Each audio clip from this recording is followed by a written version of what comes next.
Hai minasang, setelah belajar kosakata atau atarasi kotoba, sekarang kita lanjutkan dengan belajar cara menyampaikan nama benda yang ada di dalam kelas.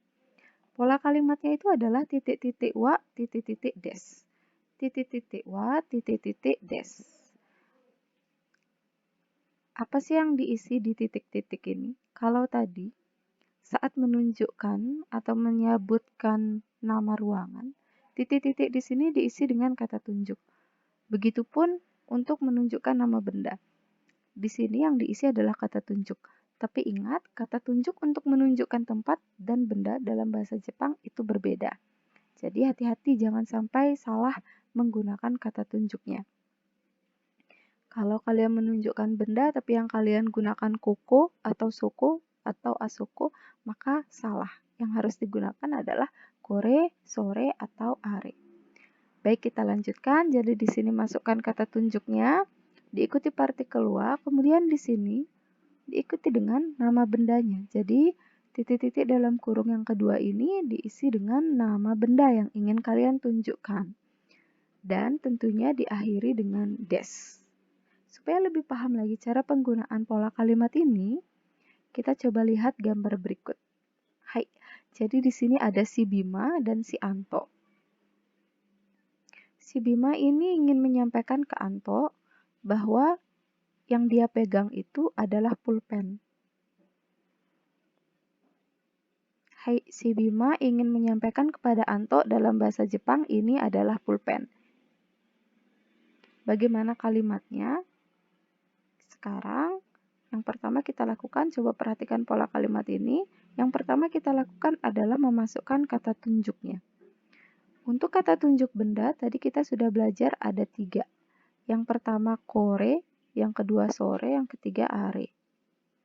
Berdasarkan gambar ini, kata tunjuk mana yang akan kita gunakan? Baik, kita perhatikan posisinya. Ini Bima, ini Anto. Ini bendanya. Bendanya sama-sama dekat dengan kedua belah pihak. Karena dekat dengan Bima sebagai pembicara dan dekat dengan Anto sebagai lawan bicara, maka kata tunjuk yang digunakan adalah seperti yang tadi kita pelajari, yaitu hai kore.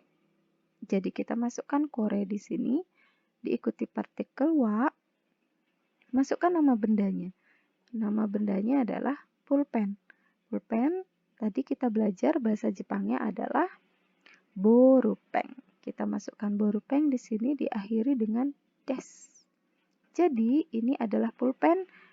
Bahasa Jepangnya adalah kore wa borupeng desu. Kore wa borupeng desu. Koko made wakarimashita ka? Hai, kita coba yang kedua. Yang kedua ini kita punya gambar. Masih dengan Bima dan Anto. Sekarang pulpennya ada di Anto. Posisinya Bima di sini. Si Bima ingin menyampaikan, si Bima yang jadi pembicara ini, ingin menyampaikan kepada Anto bahwa itu adalah pulpen. Itu adalah pulpen. Bagaimana kalimatnya dalam bahasa Jepang? Kita perhatikan lagi ini pola kalimatnya. Yang pertama adalah kita harus memasukkan kata tunjuk. Hai, kata tunjuknya ada 3 nih untuk kata tunjuk benda, kore, sore, are. Dari ketiga ini, yang mana harus kita masukkan di sini? Kita lihat gambarnya lagi. Jadi yang mau ngomong, yang mau menginformasikan sebagai pembicara di sini kan Bima. Bendanya di bawah Anto. Mereka posisinya jauh-jauhan. Jadi bendanya jauh dari Bima, tapi dekat sama Anto. Berdasarkan yang tadi kita pelajari, maka kata tunjuk yang digunakan adalah hai sore. Jadi kata tunjuk yang dimasukkan adalah sore, artinya itu, kemudian diikuti partikel wa. Kita masukkan nama bendanya. Nama bendanya adalah pulpen. Pulpen bahasa Jepangnya adalah hai borupeng. Diakhiri dengan des. Jadi itu adalah pulpen. Berdasarkan ilustrasi gambar ini, bahasa Jepangnya adalah sore wa borupeng desu. Sore wa borupeng desu. Bisa dipahami ya cara penggunaan kata tunjuk sore dalam kalimat ini, berdasarkan ilustrasi gambar ini. Kita lanjutkan. Hai, selanjutnya ini kita punya masih dengan Bima dan Anto, tapi gambarnya berbeda. Bendanya ada di sini, jauh dari Bima dan Anto, sementara Bima dan Anto berdekatan. Dan saat hal ini terjadi, Anto ingin menjelaskan ke Bima bahwa itu pulpen. Bima ingin menyampaikan ke Anto bahwa itu adalah pulpen. Anto ingin menjelaskan ke Bima bahwa itu adalah pulpen. Anto ingin menjelaskannya dalam bahasa Jepang. Caranya adalah kita coba lihat pola kalimat ini. Yang pertama, kita harus memasukkan kata tunjuknya.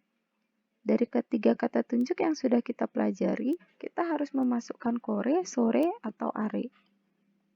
Kita kembali lihat gambarnya supaya tahu posisi mereka. Ini Bima dan Anto berdekatan. Bendanya jauh dari Bima dan Anto. Jadi apabila bendanya berada jauh dari jangkauan pembicara dan penerima informasi atau lawan bicara, maka kata tunjuk yang digunakan adalah are. Kemudian setelah memasukkan kata tunjuk, kita masukkan partikel wa. Lalu disusul dengan memasukkan nama benda. Nama bendanya adalah pulpen. Pulpen bahasa Jepangnya tadi adalah borupen. Tinggal diakhiri dengan des. Jadi untuk menyampaikan itu adalah pulpen, dalam bahasa Jepang adalah are wa borupen desu. Are wa borupen desu. Sampai di sini bisa dipahami ya. Mudah bukan? Hai, sekian pembelajaran kita hari ini tentang kata tunjuk, nama benda, dan nama ruangan di sekolah. Sampai berjumpa di video pembelajaran selanjutnya. Arigatou gozaimashita.